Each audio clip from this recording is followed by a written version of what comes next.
Rekan RKN dimanapun Anda berada, kita kembali bertemu dalam update bersama saya Jerry Sumampo, membicarakan isu-isu terkait dengan pelaksanaan pemilu 2024. Nah, kali ini kita akan bicara tentang sengketa proses pemilu. Ini topik atau ya tema yang agak spesifik.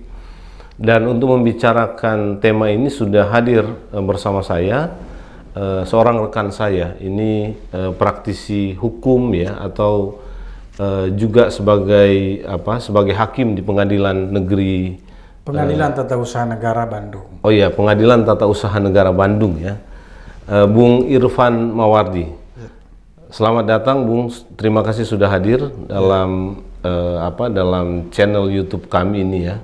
Hadir di acara saya. Gimana kabarnya ini? Alhamdulillah sehat. Sudah lama nggak ketemu ya, tapi makin sibuk kayaknya sebagai hakim ya. Ya beginilah standar aja. Ini agak unik sebetulnya rekan RKN karena sebagai hakim tapi beliau ini juga paham tentang isu-isu kepemiluan ya, karena kami dulu pernah bergiat di lembaga JPPR, Jaringan Pendidikan Pemilih untuk Rakyat, dan soal-soal hukum sebetulnya awal-awal saya terlibat di pemilu ini saya banyak belajar dari mereka ini, Bung Irfan dan teman-teman yang belajar hukum di JPPR. Nah, Bung Irfan, kita akan bicara soal sengketa proses pemilu ya. Saya kira salah satu yang menjadi menjadi topik percakapan luas dalam setiap kali pemilu itu adalah sengketa proses. Nanti juga ada sengketa hasil, tapi kita akan bicara soal sengketa proses ya. Dan seringkali ini seringkali ini agak rumit ya. Nah, mungkin sebagai pengantar Bung Irfan bisa menjelaskan ya apa yang dimaksud katakanlah ya dengan sengketa proses pemilu dalam konstruksi undang-undang kita, termasuk objek yang akan menjadi sengketa dalam proses sengketa itu. Baik, makasih Pak Jerry. Saya juga ucapkan terima kasih Pak Jerry atas undangannya setelah beberapa kali tertunda. Iya, susah sekali kalau hakim ini bikin janji kan sampai di sini. Harus pas waktunya kan gitu. Jadi Undang-Undang 7 2017 ini Pak Jerry itu mengenal istilah baru sebenarnya, sengketa proses pemilu, SPP. SPP ya. Jadi harus kita akui Pak Jerry, 7 2017 ini undang-undang ya dalam konteks penegakan hukum pemilu cukup maju, baik secara istilah, konseptual, dan kategorisasi itu semakin beragam gitu. Jadi kadang jangankan masyarakat Pak Jerry, penyelenggara pemilu saja itu belum bisa membedakan secara detail mana yang disebut pelanggaran pemilu, pelanggaran administrasi pemilu, pelanggaran kode etik, tindak pidana pemilu, sengketa proses pemilu, sengketa hasil gitu. Ya, memang ini seringkali membingungkan ya kalau kita lihat pengalaman-pengalaman pemilu kita sebelumnya, ini seringkali dicampur baur ya, atau dicampur aduk, mana yang masuk sengketa proses, mana yang sengketa hasil, mana yang sengketa administratif dan lain-lain ya gitu. Nah, ini seperti apa? Nah, jadi dari sisi konseptualisasi di undang-undang itu sudah cukup bagus. Jadi klasternya itu udah jelas. Ini yang namanya pelanggaran, ini pelanggaran kode etik, ini yang pelanggaran administrasi terstruktur, sistematis, masif. Itu beda lagi. Ada juga ya? Ya, ada sengketa proses pemilu yang akan kita bicarakan ini. Ada tindak pidana pemilu.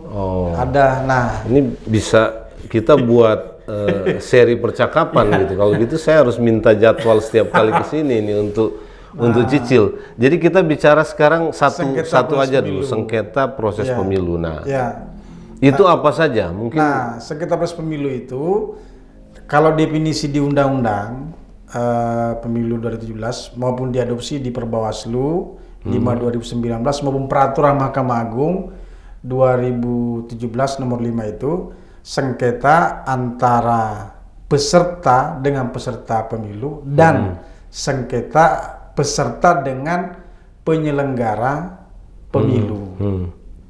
Dalam hal ini peserta itu dengan KPU akibat keluarnya keputusan KPU. Iya, iya. Ya. Karena KPU yang mengeluarkan keputusan sehingga itu yang jadi salah satu objek sengketa ya. Ya.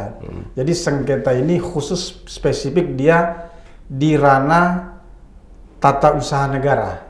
Oke. Jadi ketika bicara sengketa proses pemilu itu langsung terbenak dalam diri kita yang pegiat pemilu atau masyarakat. Iya. Ada peserta pemilu, ada keputusan yang dipersoalkan, ada KPU yang mengeluarkan keputusan. Jadi ada substansi putusan yang dipersoalkan Keputusan, ya? bukan keputusan. keputusan. Keputusan, ya. Ada peserta pemilu yang menggugat, ada yang digugat yang namanya keputusan, yang digugat, objek gugatannya keputusan, yang digugat organnya namanya KPU. Nah, kalau pemilu kan berarti peserta pemilunya memang partai ya? Atau orang ya? Ya, itu menariknya undang-undang pemilu. Di ketentuan umumnya, peserta pemilu itu adalah partai politik, Pak Jerry. Betul, itu. Tapi di pasal yang mengatur sengketa proses pemilu, peserta pemilu itu di breakdown khusus dalam hal sengketa yang terkait dengan daftar calon tetap. Itu bisa yang mengajukan gugatan itu bisa calon. Bisa caleg ya? Caleg. Nah, ini yang membedakan dengan sengketa hasil. Ya, sengketa hasil itu di MK, siapapun caleg yang bermasalah di partai manapun, ya, atau yang merasa dirugikan, itu yang memiliki legal standing tetap dan partai, tetap ketua umum. Oh, ketua umum malah sudah spesifik ya? Ya, artinya parpol itu diwakili oleh ketua umum, direpresentasikan oleh ketua umum dan sekretaris umum atau istilah lainnya kan gitu. Tapi kalau sengketa proses pemilu ini khususnya kalau objeknya itu yang terkait dengan DCT, pencalekan, itu si caleg langsung yang bisa mengajukan gugatan. Nah, dalam sengketa proses pemilu ini, Pak Jerry, ada 3 isu besar yang dipersoalkan. Pertama, keputusan KPU tentang verifikasi penetapan partai politik. Ya. Kedua, keputusan KPU RI tentunya yang terkait tentang penetapan pasangan calon presiden dan wakil presiden. Iya, ini untuk pemilu presiden ya. Karena yang ketiga, bunyi undang-undangnya adalah keputusan KPU tentang daftar calon tetap. Iya. Baik di DPR, DPD, DPD provinsi maupun kabupaten kota. 3 itu saja sebenarnya sengketa proses pemilu itu. Yang pengujiannya pertama dipersoalkan dulu di Bawaslu. Iya. Di Bawaslu diselesaikan selama 12 hari. Ya. 12 hari waktunya. Ya. Bawaslu nggak boleh lebih dari itu. Kadaluarsa. Bisa di DKPP kan. 12 hari. Kalau misalnya si pemohon itu tidak puas dengan putusan Bawaslu, bisa mengajukan gugatan ke Pengadilan Tata Usaha Negara. Oh gitu ya? Ya.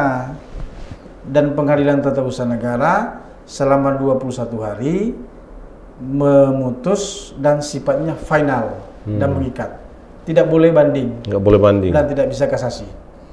Oke. Contoh misalnya ada sengketa DCT di Kabupaten Bekasi, diselesaikan oleh Bawaslu Bekasi.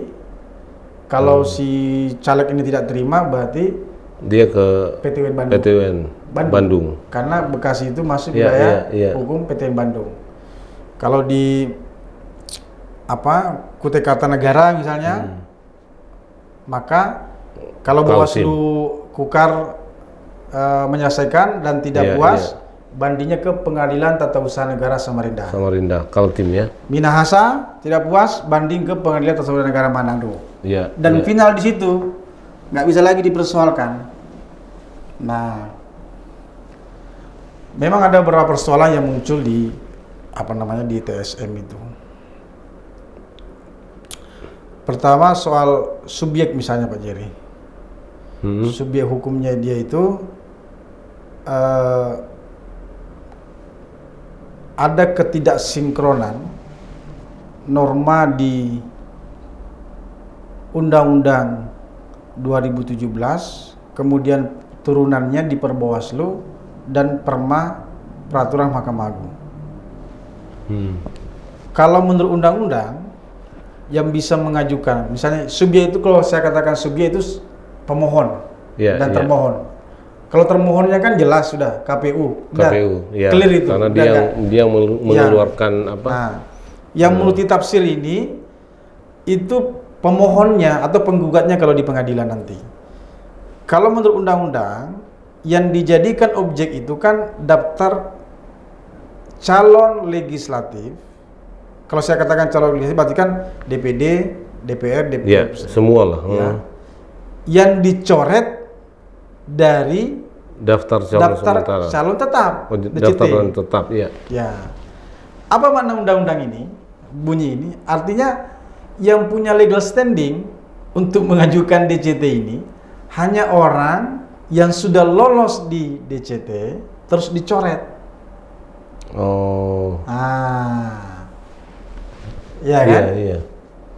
Orang yang sudah lolos lalu dicoret. Lalu dicoret. Misalnya ya, Pak Jerry. Iya, yang punya legal standing. Pak Jerry nyalek. Tapi iya maksudnya Bung Irfan tuh mau mengatakan apa kalau tadi bahwa yang punya legal standing itu adalah orang yang dicoret dari DCT. Ya. Karena di Perbawaslu 5/2019 diatur bakal calon juga bisa mengajukan.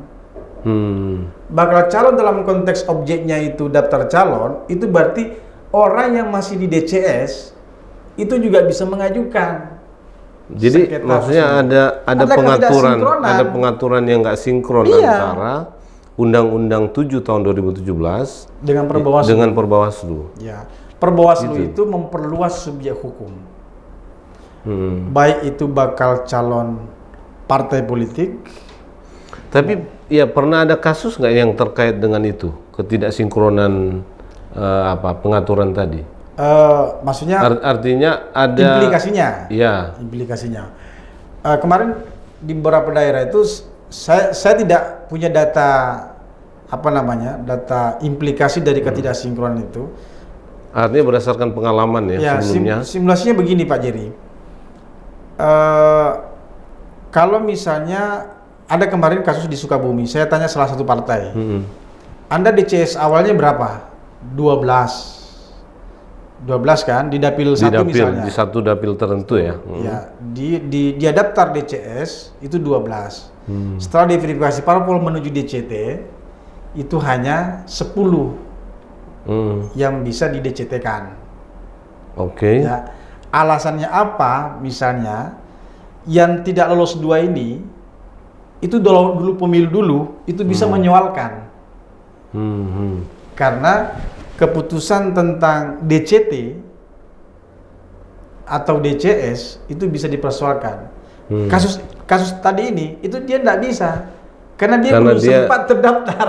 Dia belum sempat menjadi dia belum sempat menjadi calon. Iya, dia masih tidak dicoret. Dia masih bakal calon. Dia bukan dicoret oleh KPU ya. Ya, betul. Nah, tapi berarti ada ruang di mana ada orang yang mungkin merasa diperlakukan tidak adil ya, tapi tidak diberi kesempatan untuk mencari keadilan. Iya. Jadi berarti kan iya begitu ya apanya ya? Ada potensi itu ya. Betul. Kalau untuk konsep 2017 ini, memang kalau kita ngelihat fakta di lapangannya itu mempersempit ruang keadilan tadi. Bacalek tadi. Bacalek, ya, bakal calon. Dia misalnya tidak masuk namanya di DCS tapi tidak terdaftar di DCT. Setelah beberapa anggota Bawaslu itu saya tanya juga apa sebenarnya latar belakang Perbawaslu memperluas itu. Ya tadi itu dia untuk ingin memperluas akses keadilan.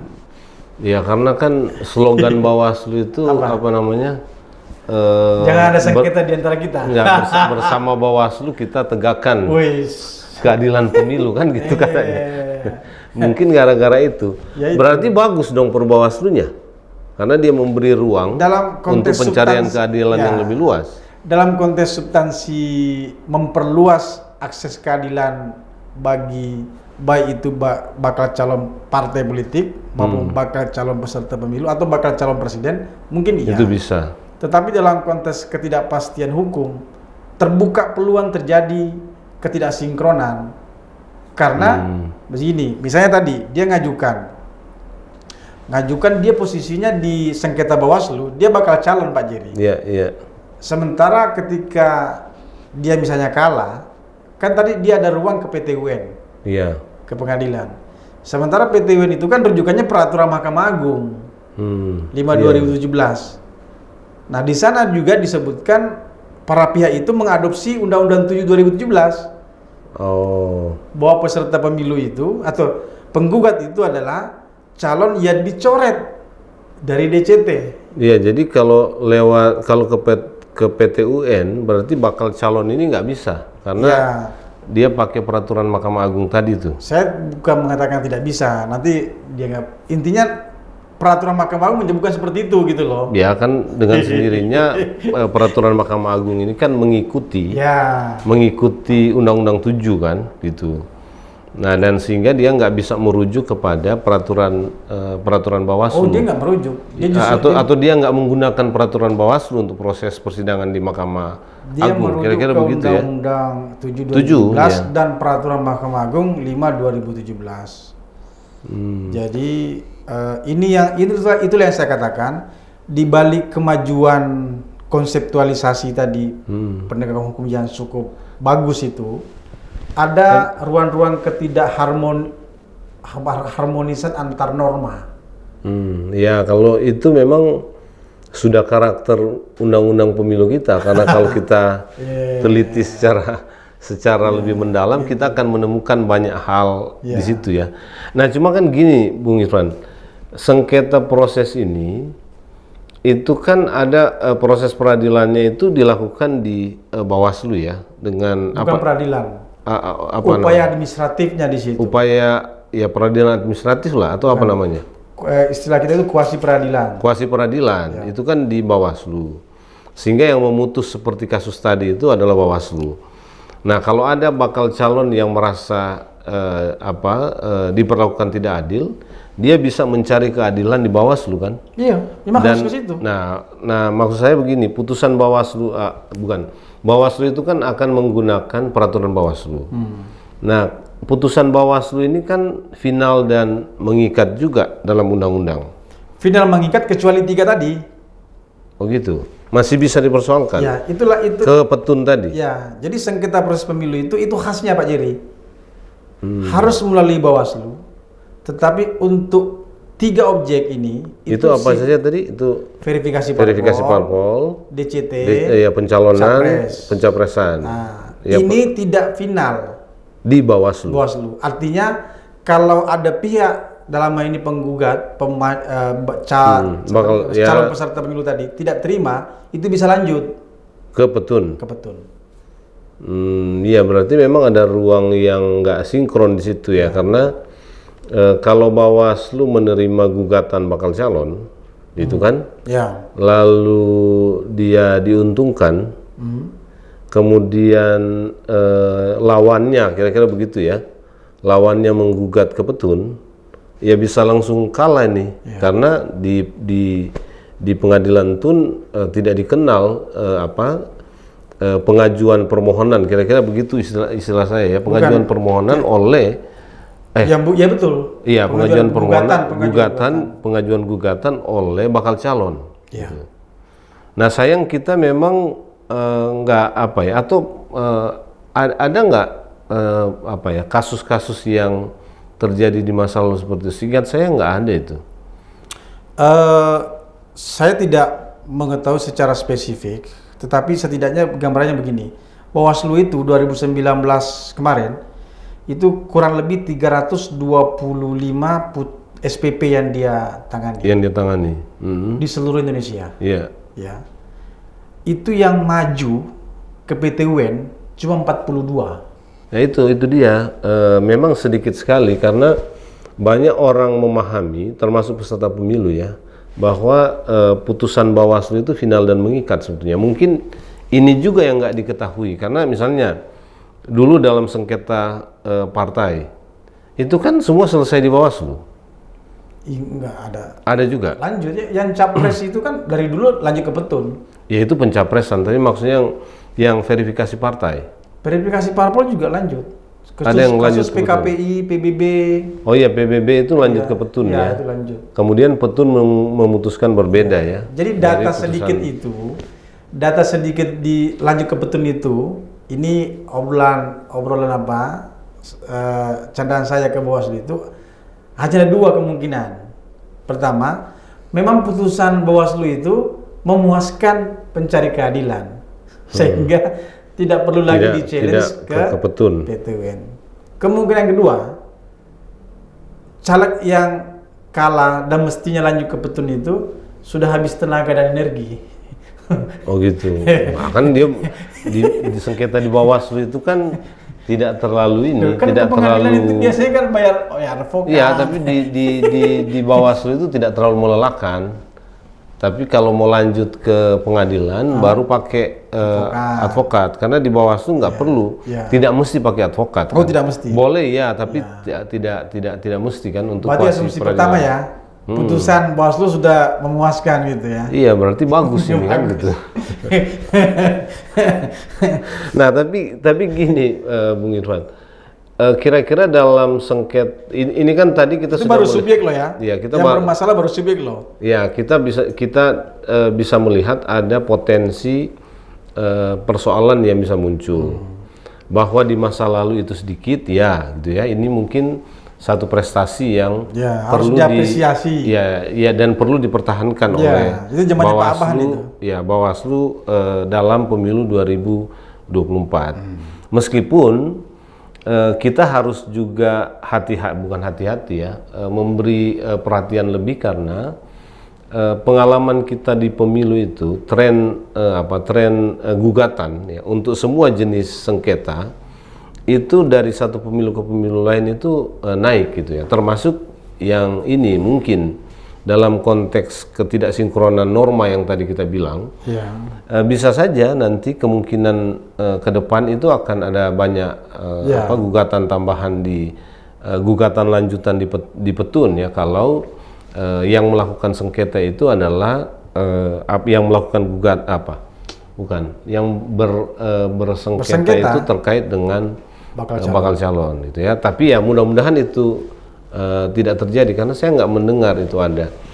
Nah, soal lain apa kira-kira dalam konteks sengketa pemilu yang perlu mendapat perhatian supaya ya paling tidak di 2024 hal-hal seperti ini nggak terjadi atau paling tidak mengganggu pemilu kita lah. Yang kedua itu soal objek. Jadi kalau tadi ada perluasan subjek dalam rangka juga mungkin Bawaslu niatnya memberi akses keadilan. Ini juga objek juga begitu, Pak. Objek itu kan tadi cuma 3 keputusan ya. Keputusan KPU tentang verifikasi parpol, keputusan KPU tentang pencapresan, dan keputusan pencalonan KPU, caleg DCT. ya, DCT. Nah, di Perbawaslu diatur juga memungkinkan dipersoalkan, maksudnya digugat, disengketakan itu berita acara. Berita acara tidak hanya keputusan KPU, tapi juga berita acara. Itu digugat oleh calon peserta pemilu, pemohon ya. Ya. Berita acara ini maksudnya berita acara itu produk yang sering diterbitkan oleh KPU daerah. Contoh berita acara apa ini maksudnya nih? Tergantung tahapannya.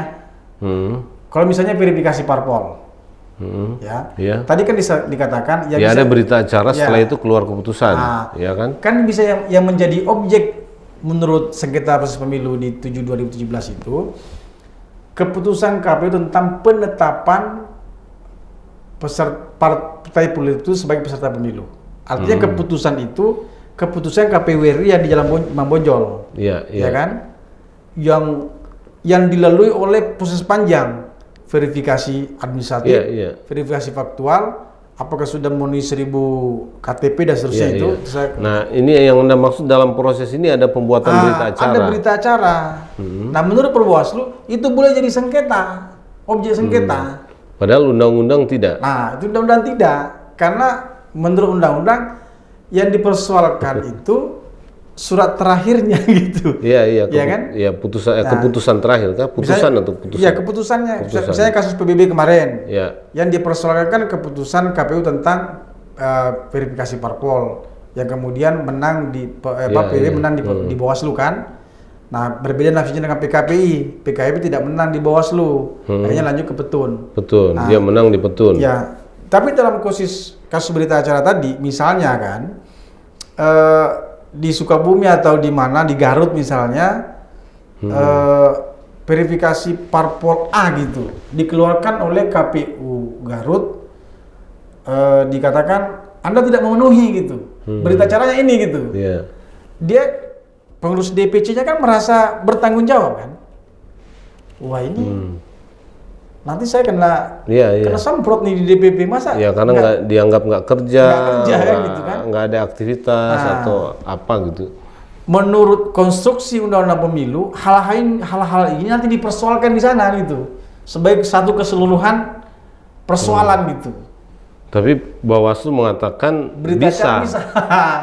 Nah, ketika nanti KPU Garut mengeluarkan berita acara tentang hasil verifikasi administratif di Kabupaten Garut terhadap parpol ini, TMS ya, tidak memenuhi syarat. Tidak memenuhi syarat, ya. Itu bisa, menurut Perbawaslu. Nah, jadi dengan sendirinya kalau kalau itu dianggap keliru, katakanlah berita acaranya keliru, itu dengan sendirinya keputusan. Sebentar, misalnya Bawaslu Garut mengatakan betul ini keliru. Atau ini betul, sudah benar ini. Jadi berita acaranya siapa ini? KPU sudah benar, Anda memang tidak memenuhi syarat itu. Tentu parpol ini kan nggak terima. Iya, justru dia menggugat. Karena nggak terima, dia menggugat berita acara lanjut itu. ke Petun. Berita acara ini yang menjadi objek gugatan ya. Iya. Nah, oleh Petun sama tadi kasusnya. Petun itu memahami objek sengketa itu surat keputusan. Bukan berita acara. Nah, itu kenapa begitu? Apanya? Kalau Bung Irfan lihat itu kenapa begitu? Ya tadi itu, saya nggak tahu. Saya kadang bercanda ke teman-teman Bawaslu kan. Teman-teman Bawaslu mungkin terlalu semangat kali ya, ingin menyelesaikan sengketa. Dia, ya ini kan sebenarnya nama-nama kerjaan.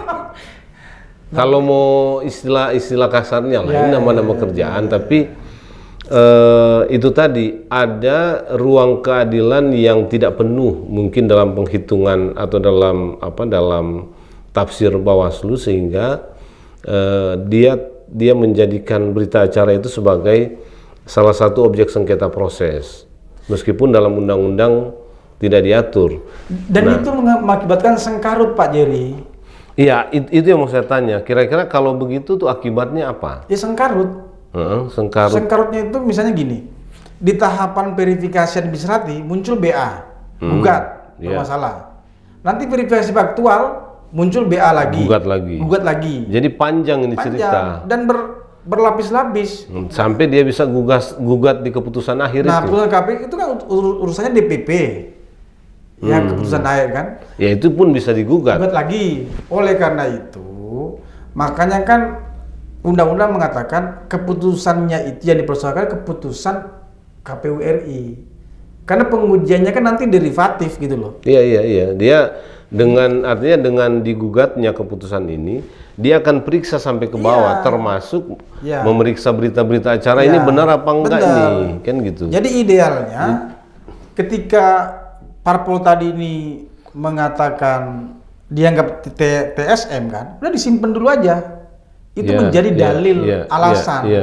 Nanti ketika itu per Bawaslu berapa? Tapi kan 5 2019. Nah, itu kan berarti bisa diubah oleh Bawaslu sekarang karena sudah ada Bawaslu baru, dan biasanya menjelang pemilu itu selalu ada perubahan regulasi baik di KPU maupun di Bawaslu. Ya, saya kira. Jadi kita usulkan itu dirubah, disesuaikan dengan undang-undang. Dan itu kasusnya bukan cuma di pemilu loh Pak Jerry. Itu di pilkada juga begitu. bisa. Pilkada juga ada muncul. Bawaslu juga membuka peluang adanya berita acara untuk menjadi objek sengketa. Nah, tapi menurut Anda itu baik atau nggak baik? Dalam konteks efisiensi dan efektivitas penyelesaian sengketa kurang bagus. Apalagi memang pemilu butuh waktu lebih cepat ya, karena waktunya pendek. Kan dan gitu. yang kedua, kami dalam kajian hukum administrasi itu, yang jadi objek itu yang sifatnya final. Selalu putusan akhir ya? Final. Selalu keputusan akhir. Jadi BA itu kan dia tidak final dalam konteks proses keseluruhan penetapan pasangan parpol gitu. Iya. Nah, oke, itu satu. Yang kedua apa? Yang mana? Tadi kan Anda bilang dari sisi waktu itu tidak efisien. Ya. Nah, akibat apa? Yang kedua atau keputusan penegak hukumnya itu tidak bermanfaat karena tidak memiliki nilai kemanfaatan dan ketidakpastian. Karena toh ketika nanti dia memutus, dia bisa terjadi lagi sengketa di atas kan di ujung. Iya, jadi ya itu tadi dia sengkarut. Sebenarnya kalau sengkarut itu kan sudah ini kan nggak efisien aja. Iya, nggak efisien. Ya kalau sengkarut itu lebih rumit, itu sudah nggak efisien, tidak ada jalan keluarnya gitu kan. Nah itu kan kita sudah lihat dua persoalan. Nah ada lagi persoalan terkait dengan sengketa proses ini yang ya paling tidak bisa diantisipasi sejak sekarang gitu ya, supaya kalau Perbawaslu itu harus berubah ya mungkin bisa dirubah gitu ya, atau kita bisa usulkan untuk ada perubahan Perbawaslu supaya ketidaksinkronan atau ketidakefisien atau sengkarutan itu tidak terjadi dalam pemilu 2024 gitu, karena ini punya peluang untuk dimanfaatkan atau dilihat oleh para pihak ya, untuk kemudian dijadikan semacam persoalan. Ya, karena nah, ada lagi? Apakah ada lagi? Ada lagi. Dan ini menurut saya konsen kita selama di JPR dulu. Oh, ini lebih menarik menurut saya. Soal DPT. Soal DPT. Ini sengketa proses ya? Ya, sengketa proses tadi hanya kan 3. Keputusan KPU tentang penetapan parpol. Iya, sudah. Pertanyaannya, bagaimana kalau KPU mau mengeluarkan keputusan selain di 3 itu dan dipersoalkan? Ya, keputusan DPT kan selalu dipersoalkan Bawaslu. Makanya, itu kan tidak diatur sebagai objek sengketa proses pemilu. Bagaimana cara mengujinya? Kalau ini kan jelas tadi diuji dengan cara cepat. 12 hari di Bawaslu, kemudian 21 hari di tapi PT-UN. Tapi untuk DPT ini kenapa Anda merasa bahwa itu perlu menjadi objek sengketa proses? Contoh misalnya, artinya dalam konstruksi 3 tadi ya. Kan mekanisme selama ini, karena dia keputusan. Iya, apakah mekanisme selama ini sudah ada persoalan, atau ya kalau sudah cukup mekanisme selama ini ya ngapain kita rubah-rubah? Mekanisme selama ini kan hanya teriak saja dan demo. Ya enggak, kan Bawaslu dalam pleno DPT itu selalu ya mempersoalkan kalau ada problem dalam DPT, sehingga KPU pun sebetulnya nggak berani mengeluarkan keputusan. Bukan nggak berani ya, bahkan keputusan-keputusan yang sudah dia buat itu harus dievaluasi lah, atau diperbaiki untuk mengikuti katakanlah saran Bawaslu. Sederhananya begini, keputusan DPT itu kan bertingkat kan? Iya betul, mulai dari tingkat kabupaten kota paling tidak ya. Misalnya Bapak caleg di dapil tertentu lah, dapil 2. Di situ Bapak populis, basisnya kuat, dan memang jumlah DPT-nya, jumlah pemilihnya banyak, potensi pemilihnya gitu kan. Tiba-tiba ketika dia muncul DPT terakhir, itu banyak yang tidak masuk.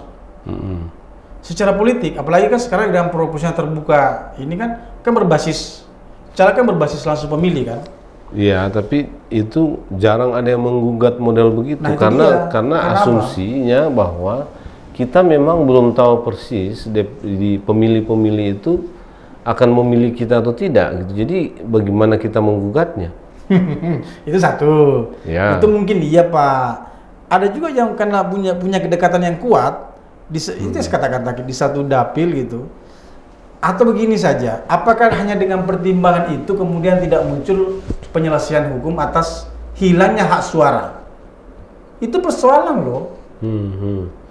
Nah, tapi kalau begitu, yang harus menjadi pemohon itu siapa? Yang menjadi, dalam kasus putusan ya, atau makanya putusan DPT itu? Kalau yang kasus tadi, kalau misalnya calon peserta itu yang merasa dirugikan dengan DPT yang banyak itu apa namanya? Dia bisa gugat. Dia bisa punya. Loh, saya dapil di situ. Iya, tapi menentukan Nah, ya dalam itu proses itu yang pertama yang Iya. bisa berpotensi jadi. Yang kedua warga negara langsung. ya orang Iya, yang saudara nggak terdaftar. yang nggak masuk Iya. ya. DCT, loh tidak terdaftar, kan hanya hilang. Iya, memang. Tapi Bapak punya pengalaman KTP tapi di DCT nggak ada. pengalaman selama ini hampir nggak ada itu. Nah pertanyaannya kenapa nggak ada? Ya, itu nanti itu topik lain itu. Tapi maksud saya untuk yang begitu ya, apa yang mesti dilakukan oleh penyelenggara pemilu ya, itu kan karena menambah satu objek sengketa lagi, itu nanti makin membuat rumit pemilu kita ini. Justru kan Nggak apa-apa kalau misalnya memang dianggap bahwa perusahaan DPT ini tidak perlu diselesaikan secara hukum. Nah, justru maksud saya begini, kalau kita ini soal DPT ya, kalau kita lihat DPT kita selama ini kan selalu bermasalah. Nah, apakah dengan mengangkat ini Anda mau mengatakan bahwa salah satu problem kenapa DPT kita itu tidak pernah selesai, ya karena tidak pernah diselesaikan lewat proses peradilan? Iya. Gitu. Karena mungkin saja penyelenggara tidak merasa nggak ada punishment apa-apa. Apalagi sekarang PT UN itu sudah memiliki kewenangan untuk menguji perbuatan melawan hukum oleh pemerintah. Jadi ketika nanti ada warga yang merasa atau sekian ratus warga yang merasa tidak daftar, itu bisa digugat KPU itu. Oh iya, itu kalau itu kan sudah sering disuarakan. Nah, tapi iya. memang faktanya yang melakukan gugatan untuk itu seringkali nggak ada. Ya, makanya karena Seringkali nggak ada. wadahnya tidak ada. Makanya saya selalu katakan kenapa persoalan pengujian tentang keputusan DPT itu tidak dimasukkan dalam rezim sengketa proses pemilu. Ya kan sama dengan tahapan pencalonan parpol, verifikasi parpol. Ya, waktunya jauh hari sebelum. Mungkin karena ini terkait warga, jadi nggak usah lah masuk ke. Itu makanya tugasnya Pak Jerry itu. Ini bukan peserta kan, gitu. Padahal ini kan terkait dengan hak pemilih ya. Berarti kedaulatan pemilih. Terpinggirkannya suara pemilih. Ya kalau itu kita bertanya ke pembuat undang-undang, DPR dan pemerintah ya, kenapa ini nggak masuk ya ke dalam proses sengketa pemilu. Nah, tadi Anda mengatakan kan sebaiknya itu masuk dengan asumsi bahwa problem DPT kita itu nggak pernah beres, salah satunya karena dia nggak dijadikan objek dalam bukan istilahnya tidak dijadikan objek, tidak terlembagakan masuk, secara hukum dalam proses penyelesaiannya. Nah, berarti penyelesaian atau model penyelesaian ya atau mekanisme penyelesaian terkait dengan DPT ini kurang begitu efektifkah lewat proses di Bawaslu dan KPU? Itulah yang saya khawatirkan Pak Jerry. Karena dia tidak masuk di bagian sengketa proses pemilu, kalau ada gugatan, dia akan menjadi gugatan biasa. Dan itu panjang. Gitu. Sebetulnya itu kekhawatirannya ya. Iya. Karena kalau dia masuk sengketa proses pemilu ada batas waktu. Ada batas waktu gitu. Lah, yang sengketa proses pemilu saja itu bisa muncul di ujung tahapan. Iya. Itu saja, itu masih bisa merepotkan kita gitu loh. Dan itu sering terjadi kan. Jadi menjelang kampanye, sudah kertas suara, surat suara sudah dicetak, tiba-tiba ada perubahan. ada yang dicoret. Ya, Nah, ya, itu muncul ya. gugatan gitu. Itu Ya. juga persoalan di SPP itu.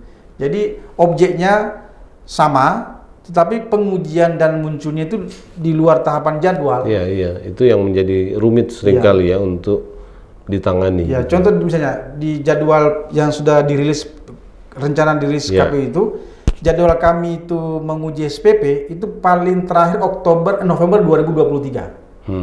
Asumsinya SPP sudah selesai di situ. Ya, semua. Ya, dan KPU sudah bersiap mencetak kertas suara. Ini yang terkait dengan sengketa-sengketa tadi Ya, ya. 3 tadi. Ya, 3 tadi. Jangan sampai tiba-tiba sudah Setelah Januari Oktober, masih ada lagi. muncul misalnya gugatan kan. Itu bagaimana cara mekanismenya? Ya, sebetulnya itu juga ada hubungannya dengan DPT karena pencetakan Bukan DPT, DCT ya, bukan DPT. Ya, jadi harusnya ada komitmen ya ketika sudah selesai close ya sudah, tidak bisa lagi mundur gitu. Ya, tapi ya itu soal kita ya. Kita berharap soal-soal seperti ini nggak muncul ya sebetulnya.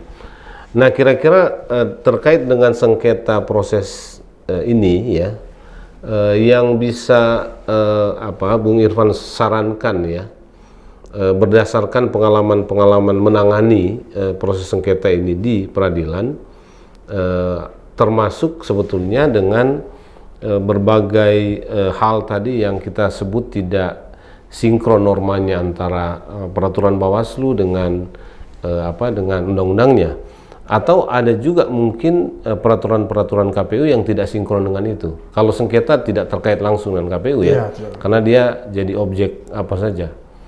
Nah, apa yang bisa Anda sarankan kira-kira dalam kerangka ini? Yang pertama, untuk perbaikan ya, apakah perbaikan regulasinya untuk pemilu 2024, atau bagaimana proses itu bisa berjalan lebih lancar gitu ya, dan meminimalisir hal-hal yang terkait dengan sengketa yang bisa menghambat proses di 2024 nanti. baik, yang pertama kita kan punya problem Undang-Undang 7 2017 sejak direvisi.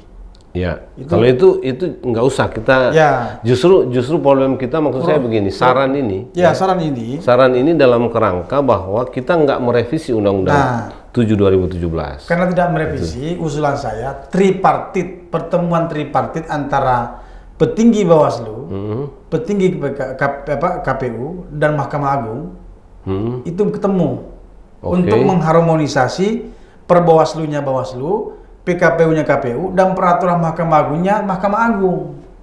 Tapi itu bisa ya? Bisa. Bisa diharmonisasi atau bisa disinkronisasi? Sangat bisa. Seperti tadi perluasan subjek, yang ternyata perbawaslu mengatur adanya bisa bakal calon atau yang terdaftar di DCS bisa mengajukan gugatan. Kan bisa ketemu kata Mahkamah Agung, jangan dong dicantumin di situ, soalnya kan di undang-undang. Oke, itu satu. Jadi harmonisasi peraturan 3 lembaga ya. Itu. Nah, ya artinya itu kan perbaikan sistemnya ya, perbaikan substansi peraturan perundang-undangan di bawah undang-undang. Karena undang-undangnya sudah undang-undang tidak berubah. Yang kedua di level sumber daya ya, saya kira Bawaslu punya peran penting ya untuk menyelesaikan. Bawaslu itu di SPP itu ada 2 tahapan dia. Pertama pengkajian, kedua mediasi. Sebelum ke adjudikasi ya. Iya. Mediasi ya. Dia kaji dulu baru dia sarankan ya. Dia sarankan. Jadi ada metode itu gitu. Jadi menurut saya keberhasilan Bawaslu memperkecil keberlanjutan sengketa menjadi menjadi panjang, sengketa. itu ada di dua kemampuan itu. Jadi sebetulnya mediasi ya, karena kalau kajian ini kan sifatnya lebih internal. Bagaimana dia mengkaji sebuah persoalan lalu melihat ada masalah di situ sebagaimana mungkin yang dipersoalkan. Ya, apakah aspek formilnya? Ya, setelah itu dia akan masuk ke mediasi. Jadi mediasi ini menjadi penting supaya kasus itu tidak lanjut kepada proses peradilan, apakah adjudifikasinya atau berlanjut ke PT UN. Oke, itu yang kedua. Ada yang ketiga? Ya, yang ketiga juga di level warga kita. Jadi warga atau peserta pemilu lah ya. Artinya kalau misalnya memang pada posisi objektifnya itu tidak memungkinkan lagi gitu. Atau artinya loh, kesadaran tentang hukum dan penegakan hukum itu ditata sedemikian rupa, apa literasinya gitu. Ini kan tadi soal ketidakpuasan di level lokal kemudian langsung digugat, langsung. Padahal sebenarnya tahapannya di akhir gitu. Iya, Ya, iya. jadi gitu loh. Jadi jangan sampai lebih sabar lah ya. jangan sampai ada provokasi. Oh itu memang nggak benar itunya KPU-nya. Oh itu memang nggak benar ini. Artinya itu bisa ditata agar proses penyelesaian itu semakin terstruktur, maksudnya semakin tertata gitu loh. Bahwa ada aturan mainnya yang seperti ini. Kalau misalnya nyata-nyatanya misalnya ijazahnya dikatakan tidak memenuhi gitu. Itu sudah ya dianggap saja itu memang belum bukan bahwa menghalang-halangi akses kehadirannya, bukan. Memang faktanya setelah diperiksa Bawaslu memang tidak terpenuhi syaratnya misalnya gitu. Jadi ada kelegowoan untuk menerima kerja-kerja penyelenggara itu gitu. Iya, kesadaran kesadaran hukum bahwa memang sudah di situ gitu ya. Jadi jangan diperpanjang lagi karena itu akan menambah rumit persoalan ya, atau membuat tahapan-tahapan itu menjadi kurang lancar gitu. Saya kira 3 itulah. Ya, oke. Terima kasih Bung Irfan Mawardi untuk percakapan ini. Ini percakapannya memang agak sedikit spesifik dan serius ya, tapi saya kira ini penting bagi proses pemilu di 2024 nanti. Ya paling tidak kita berharap supaya itu tidak terjadi ya. Rekan RKN dimanapun Anda berada, saya kira demikian percakapan kita kali ini di update bersama saya Jerry Sumampo. Kalau ada komentar, ada saran, ada masukan, gagasan-gagasan baik Anda terkait dengan topik ini atau bahkan contoh-contoh kasus yang ada hubungannya dengan percakapan kita kali ini, Anda bisa menuliskannya di kolom komentar yang tersedia di kolom YouTube ini. Kita ketemu lagi dalam update berikutnya. Terima kasih.